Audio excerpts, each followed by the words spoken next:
Segera akan Anda ikuti Kojah Sastra bersama saya Ribut Ahwandi.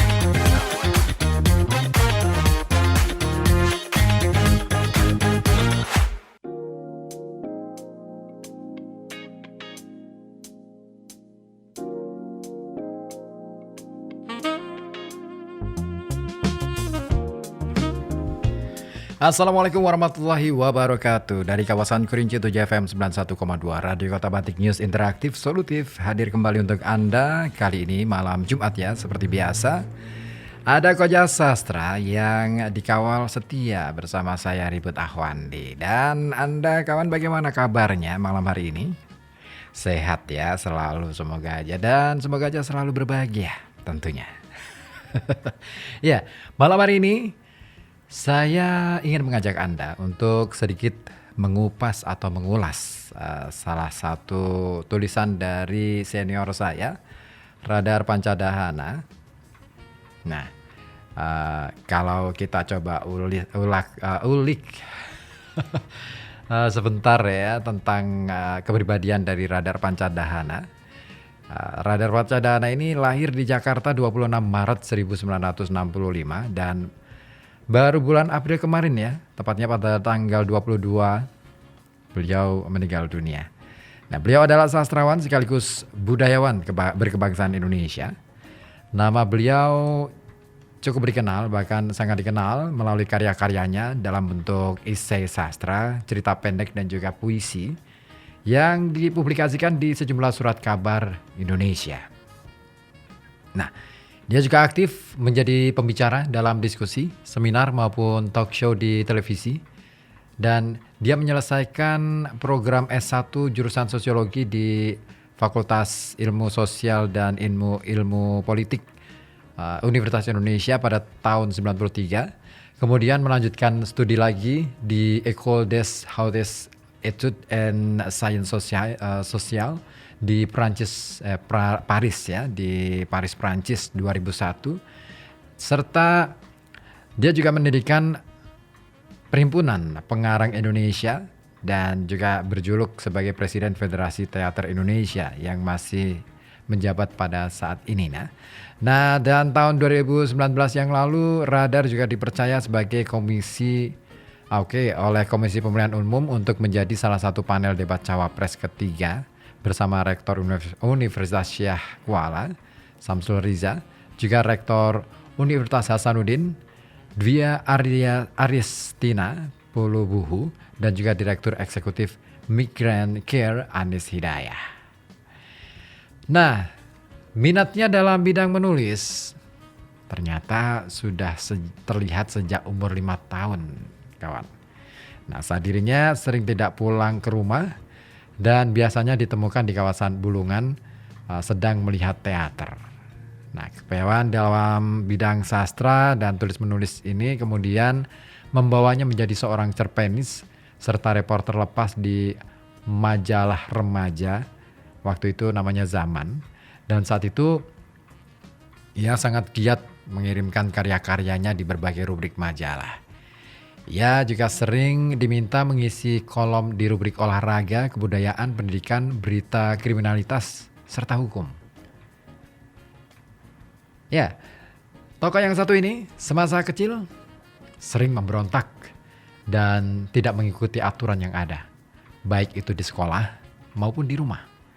Nah, didikan orang tuanya yang otoriter dan kerap memukul ini membuatnya ingin mengekspresikan diri, dan dia memilih menyalurkan bakat di bidang kesenian meski orang tuanya ya seperti umumnya orang tua tidak setuju dengan pilihannya karena orang tuanya menginginkan Radar menekuni bidang seni lukis. Nah, Radar yang memberontak rupanya saat itu juga punya rasa takut terhadap ayahnya. Saat ia sering mengirimkan karya di berbagai media, dia takut kalau ketahuan ayahnya.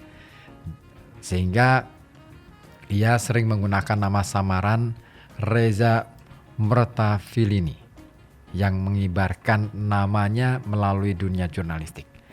Namun tak lama berselang, Radar kembali menggunakan nama aslinya, Hal inilah yang membuat kemarahan sang ayah semakin menjadi dan akhirnya membuatnya tidak pulang ke rumah dengan mulut berdarah dan teriakan.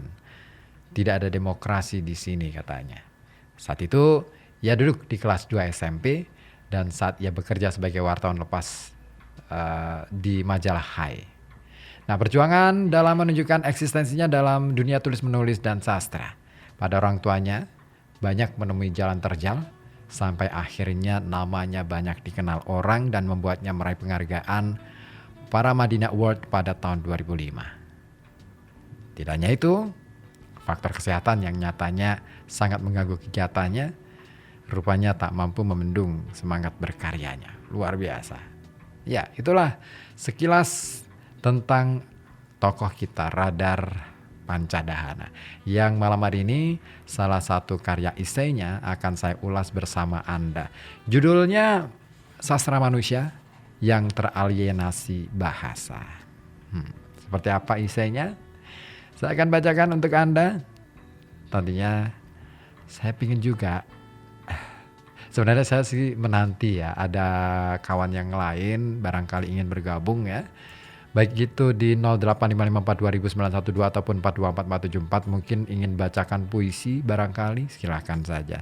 Atau Anda yang berminat untuk hadir di studio, kita ngobrol tentang sastra boleh-boleh aja, silahkan bisa ajukan tema apa yang akan kita bahas gitu ya.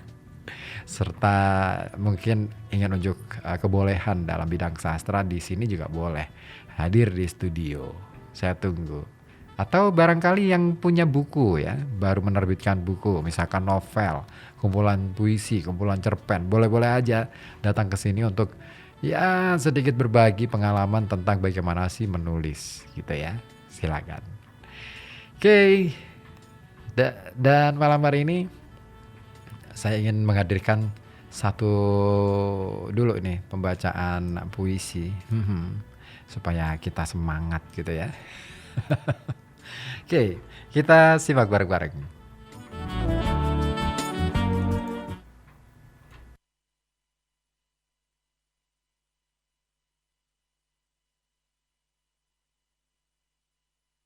Sebuah jaket berlumur darah.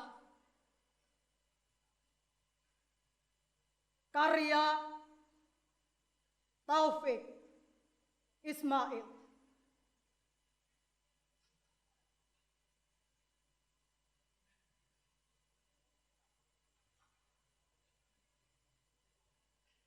Sebuah jaket berlumur darah.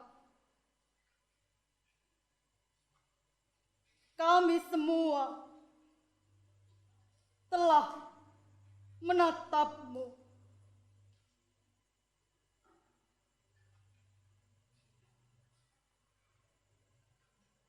Telah berbagi duka yang agung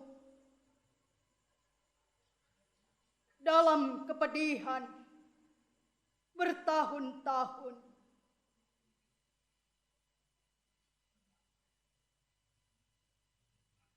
Sebuah sungai membatasi kita di bawah terik matahari Jakarta, antara kebebasan dan penindasan berlapis senjata dan sangkur baja.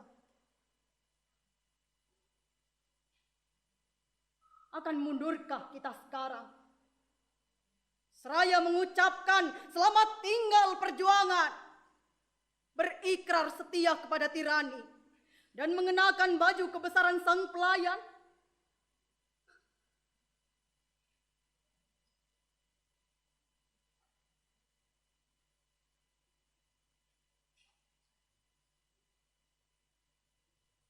Spanduk kumal itu,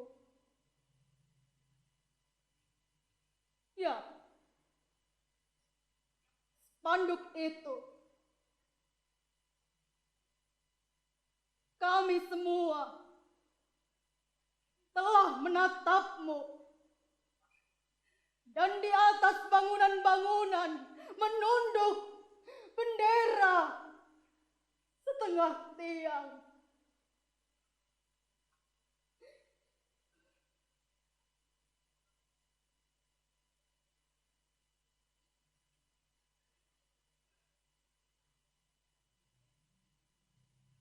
Pesan itu telah sampai kemana-mana. Melalui kendaraan yang melintas, abang-abang beca, kuli-kuli pelabuhan, teriakan-teriakan di atas bis kota, pawai-pawai perkasa, prosesi jenazah ke pemakaman. Mereka berkata, semuanya berkata, lanjutkan perjuangan.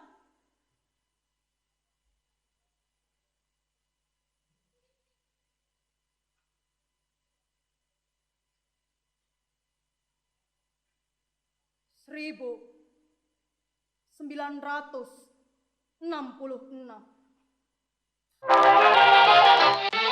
Koja Sastra.